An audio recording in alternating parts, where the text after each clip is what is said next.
PMAY প্রকল্পে অনিয়ম রোধে টাকা সংগ্রহকারীদের বিরুদ্ধে কঠোর ব্যবস্থা। প্রধানমন্ত্রী আবাস যোজনাকে স্বচ্ছ করতে শ্রীভূমি উন্নয়ন পরিষদের নতুন পদক্ষেপ। এখন থেকে উন্নয়ন পরিষদের ঘরের নামে জনগণের কাছ থেকে টাকা আদায় করতে গেলে বিপদে পড়তে পারেন দালালরা। কোনো ব্যক্তি জনগণের কাছ থেকে টাকা আদায় করলে আইনি পদক্ষেপের হুঁশিয়ারি। প্রকৃত বাসিন্দারা পিএমএওয়াইয়ের জন্য অনলাইন আবেদন করতে পারবেন। উন্নয়ন পরিষদের নামে টাকা সংগ্রহকারীদের থেকে সতর্ক থাকার আহ্বান। আজ এক সাংবাদিক সম্মেলন আয়োজন করে প্রধানমন্ত্রী আবাস যোজনাকে স্বচ্ছ করতে শ্রীভূমি উন্নয়ন পরিষদের বেশ কিছু বিশেষ পদক্ষেপের কথা জনগণের উদ্দেশ্যে জানালেন শ্রীভূমি জেলা উন্নয়ন পরিষদের চেয়ারম্যান বিশ্বরূপ ভট্টাচার্য। সাংবাদিক সম্মেলনে তিনি বলেন, শ্রীভূমি উন্নয়ন পরিষদের আওতায় রয়েছে শ্রীভূমি শহর সহ 50টি রেভিনিউ গ্রাম। এই 50টি গ্রামের প্রকৃত মানুষরাই উন্নয়ন পরিষদের প্রধানমন্ত্রী আবাসের জন্য অনলাইন আবেদন করতে পারবেন। তাছাড়া তিনি এদিন এও বলেন, যদি কোনো ব্যক্তি নিজেকে শ্রীভূমি উন্নয়ন পরিষদের কর্মী পরিচয় দিয়ে টাকা সংগ্রহ করতে চায়, তাহলে এমন লোক থেকে জনগণকে দূরে থাকার আহ্বান জানান শ্রীভূমি উন্নয়ন পরিষদের চেয়ারম্যান বিশ্বরূপ ভট্টাচার্য। সাংবাদিক সম্মেলনে তিনি আরো বিস্তারিতভাবে জানিয়েছেন, আমরা সরাসরি শুনব। শ্রীভূমি জেলা আজকে আপনাদেরকে আমাদের কার্যালয়, আমাদের অফিসে আহ্বান করেছি। জেলা ডেভেলপমেন্ট অথরিটির যে কাজগুলো আছে সেগুলোর উপরে আপনাদের সাথে কিছু আলোচনা করব, যাতে সাধারণ মানুষ যারা আছেন, যারা বেনিফিশিয়ারি প্রধানমন্ত্রী আবাস যোজনা, আমাদের যিনি প্রধানমন্ত্রী, উনি যে পারপাসে দেশের গরিব মানুষকে উঠিয়ে আনার জন্য যে স্কিম করেছেন, সেই স্কিমগুলো যাতে সঠিকভাবে সঠিক মানুষের কাছে পৌঁছায়, তার জন্য আপনাদের সহযোগিতা আমার প্রয়োজন। এই জন্য আজকে আহ্বান করেছি আপনাদেরকে, এই জনসাধারণের কাছে এই বার্তাগুলো পৌঁছে দেওয়া, সবার কাছে আপনাদের পত্রিকার মাধ্যমে। বিভিন্ন সময় এখানে আসার পর থেকে আমি শুনতে পাচ্ছি যে কিছু সংখ্যক লোক এই জিনিসগুলোকে মানুষকে বিভ্রান্ত করে এখান থেকে টাকা আত্মসাৎ করে চলে যাওয়ার চেষ্টা করছে।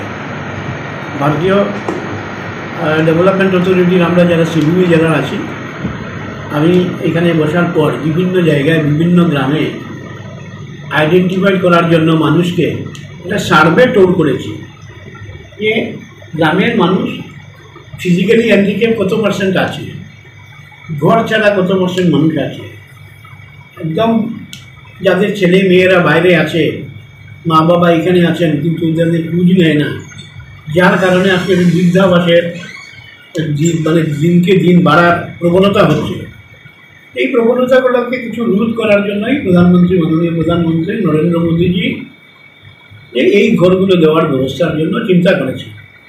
আজকে এই বিষয়গুলো আপনাদের সঙ্গে আলোচনা করব। আমার সঙ্গে আছেন আমার বড়বাবু তুষার চক্রবর্তী, তরুণ চক্রবর্তী, বাপন শুক্লবৈদ্য, যিনি প্রধানমন্ত্রী আবাস যোজনা এই জেলার কান্ডারি আছেন। উনি 13 জন অফিসের কাজ করার, 3 জন পার্মানেন্ট আছেন আর বাকি সব কন্ট্রাকচুয়াল আছে। 31 জন ফিল্ড স্টাফ আছে, সার্ভে করে, তাদের কোনো স্যালারি নেই। তারা পার ঘরে যাবে, সার্ভে করবে, নাম কী করে হ্যাঁ নিয়ে ঘরের রেটিটিউডগুলো দিবে দিল্লিতে পৌঁছে। সেই জন্য পার ঘর সার্ভেতে ওরা 40 টাকা পাবে। এই হচ্ছে আমাদের স্ট্রাকচারাল সিস্টেম। আমাদের 50টা ভিলেজ আছে এই জেলা ডেভেলপমেন্ট অথরিটি। আমাদের যে টাউন অ্যান্ড কান্ট্রি প্ল্যানিংয়ের যে মাস্টার প্ল্যান এরিয়া আছে, এই মাস্টার প্ল্যান এরিয়া 50টা গ্রাম আছে। এই 50টা গ্রামের মধ্যে আছে Mobarakpur, Bakarshal part 2, Bakarshal part 3, Sarisha, Chorapuri, Telangudi, Bagan, Medal part 1, Medal part 2, Medal part 3, Kaibarta Kaban, Kanisail part 1, Kanisail part 2, Umapati, Banamali part 1, Banamali part 2, Dinajpur, Amberkhana, Dorguna, Keshar কাপন,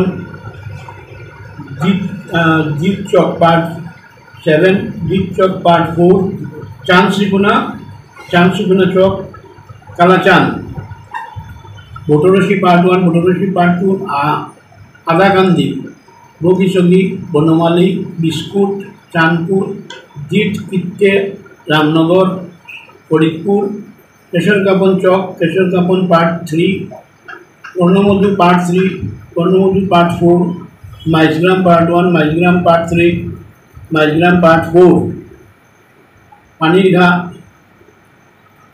पनीरघर, Panerghar, Sadarashi part 1, Sadarashi part 2, Tajpur, Karnamadhu part 5, Jinahabra, Nandam 1, Saddampur part 1, Nathurpur part 1, Sribhumi municipal area.